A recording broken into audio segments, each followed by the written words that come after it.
ಒಂದು ಹೊಸದಾಗಿ ಮದುವೆ ಆದ ದಂಪತಿ ಒಂದು ಬಾಡಿಗೆ ಮನೆಗೆ ಹೋಗಿದ್ರಂತ.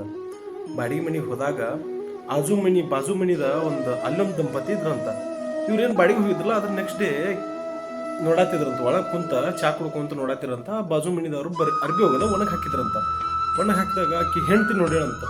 ನೋಡ್ರಿ ಇವರೆಲ್ಲ ಅರ್ಬಿ ಒಣಗಿ ಹಾಕ್ಯಾರು, ಎಷ್ಟು ಹೊಲಸಾಗ್ಯಾವ, ಇವ್ರಿಗೆ ಅರ್ಬಿ ಒಗ್ಯಾಕ ಬರುದಿಲ್ಲ, ಇವ್ರಿಗೆ ಏನೂ ಬರುದಿಲ್ಲ, ಎಷ್ಟು ಹೊಲಸಾಗ್ಯಾವ ನೋಡು, ಸ್ವಚ್ಛವಾಗಿ ಇವ್ರಿಗೆ ಒಗ್ಯಾಕ ಬರುದಿಲ್ಲ ಅರ್ಬಿ ಅಂತ ಗಂಡನ ಮುಂದೆ ನಾನು ಆಯ್ತು. ನಾನು ಅವು ಸುಮ್ಮಾದಂತ ನೋಡಿ. ನೆಕ್ಸ್ಟ್ ಡೇ ಮತ್ತೆ ಬೆಳಗ್ಗೆ ಎದ್ದ ಕಾಫಿ ಕುಡ್ಕೊಂತ ಕುಂತಿದ್ದಂತ ಗಂಡ. ಕಾಫಿ ಕುಡ್ಕೊಂಡು ಕುಂತ ಈಗ ಕಾಫಿ ತೊಗೊಂಡು ಕುಡ್ಕೊಂತ ಕೂತೀವಂತ. ಅವ ಸಡನ್ಲಿ ಕಿಟಕಿ ಒಳಗೆ ನೋಡ್ಯಾಳ. ಯಾರೋ ಅವ್ರಿಗೆ ಅರ್ಬಿ ಓದ್ ಕಳಿಸ್ಬಿಟ್ರಲ್ಲ, ಎಷ್ಟು ಸ್ವಚ್ಛಾಗ ಅವ್ರ ಅರ್ಬಿ, ಏನು ಹಿಂಗೆ ನೋಡ್ರಿ ಇಲ್ಲಿ ಎಷ್ಟು ಸ್ವಚ್ಛಾಗ ಅವ್ರ ಅರ್ಬಿ, ಯಾರೋ ಕಲ್ಸ್ಯಾರ ಇವ್ರಿಗೆ ಅರ್ಬಿ ಹೋಗಿದ್ವು ಅಂತಲ್ಲ. ಅಷ್ಟೊತ್ತಿಗೆ ಗಂಡ ಅಂತ ಹೇಳ, ಅಲ್ಲ ಹುಚ್ಚವ್ವ, ನಿನ್ನೆ ನೀನು ಕಿಟಕಿಯಾಗ ನೋಡಿದಿ, ಅವಾಗ ನಮ್ಮ ಕಿಟಕಿ ಮೇಲೆ ಧೂಳಿತ್ತು, ನಾ ಇವತ್ತು ಕಿಟಕಿ ಒರೆಸೇನಿ, ಅದಕ್ಕೆ ಅವ್ರ ಅರ್ಬಿ ಸ್ವಚ್ಛ ಕಾಣತಾವು ಅಂತ ಹೇಳಿದಂತ.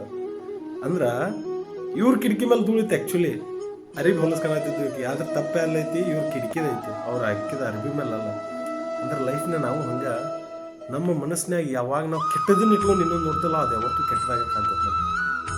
ಯಾವತ್ತು ನಾವು ನಮ್ಮ ಮನಸ್ಸನ್ನು ಫಿಲ್ಟರ್ ಮಾಡಿ ಯಾವಾಗ ನಾವು ಮುಂದ್ಗಡೆ ವಸ್ತು ಹೆಂಗೈತೆ ಅಂತ ನೋಡ್ತಲ್ಲ, ಅದ್ರ ಮೇಲೆ ಗೊತ್ತಾಗ್ತದೆ ನಮ್ಮ ಆ ವಸ್ತು ಹೆಂಗೈತಿ, ಮನುಷ್ಯ ಹೆಂಗದಂತೆ. ಈಗ ಒಂದು ಸಲ ನಾವು ಮನಸ್ಸಿನಾಗ ಆ ಮನುಷ್ಯ ಕೆಟ್ಟ ಅಂತ ತಿಳ್ಕೊಂಡ್ರೆ, ಅವ್ನು ಚಲೋ ಕೆಲಸ ಮಾಡ್ರು ಆ ಮನುಷ್ಯ ನಮ್ಗೆ ಕೆಟ್ಟದಾಗೆ ಕಾಣ್ತಾನೆ. ಹಂಗೆ ಕಾಣ್ತಾನೆ. ಅವು ಎಂಥ ಒಳ್ಳೆ ಕೆಲಸ ಮಾಡ್ರು ಅವ್ನು ನಮ್ಗೆ ಕೆಟ್ಟದಾಗೆ ಕಾಣ್ತಾನೆ. ಯಾಕಂದ್ರೆ ನಮ್ಮ ಮೆದುಳೊಳಗೆ ಉಳಿದು ಬಿಟ್ಟಿರ್ತದೆ. ಹಂಗೆ ಇವು ಕೆಟ್ಟವನ ಅಂತ ಉಳಿದು ಬಿಟ್ಟಿರ್ತೈತೆ. ಹಂಗೆ ಫಸ್ಟ್ ನಮ್ಮ ಮನಸ್ಸು ಶುದ್ಧಿ ಮಾಡ್ಕೋಬೇಕು.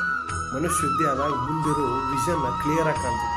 ಅದು ನಿಜವಾಗ್ಲೂ ಕೆಟ್ಟೈತು, ಚಲೋ ಐತು, ಸರಿ ಐತು, ಇಲ್ಲೋ ಅಂತ ಅವಾಗ ನಮಗೆ ಅರ್ಥ ಆಗ್ತೈತೆ. ಅವಾಗಿನ ಹುಡುಗಿ ಯಾವತ್ತೂ ಅರ್ಥ ಆಗಕ್ಕೆ ಸಾಧ್ಯ. ಮೊದಲು ನಮ್ಮ ಮನಸ್ಸು ಶುದ್ಧ ಮಾಡ್ಕೋಬೇಕು. ಆಮೇಲೆ ಮುಂದಿನವ್ರು ನಾವು ಬಟ್ ಮಾಡಿ ತೋರ್ಸಕ್ಕೆ ಬರುತ್ತೆ. ನೀ ಹಿಂಗೆ ಅದಿ, ನೀ ಹಿಂಗೆ ಇರ್ತಿ ಅಂತೇಳಿ ಹಿಂಗೆ ಹೇಳ್ಬೋದು ನಾವು. ಅದರ್ವೈಸ ಬರೀ ಮ್ಯಾಲ ನೋಡಿ ಅದ್ರ ಬಗ್ಗೆ ನಾವು ಡಿಸೈಡ್ ಮಾಡಕ್ಕೆ ಬರಲ್ಲ. ಅದಕ್ಕೆ ಯಾರೋ ದೊಡ್ಡವ್ರು ಹೇಳಲ್ಲ, don't judge a book by it's cover ಅಂತೇಳಿ.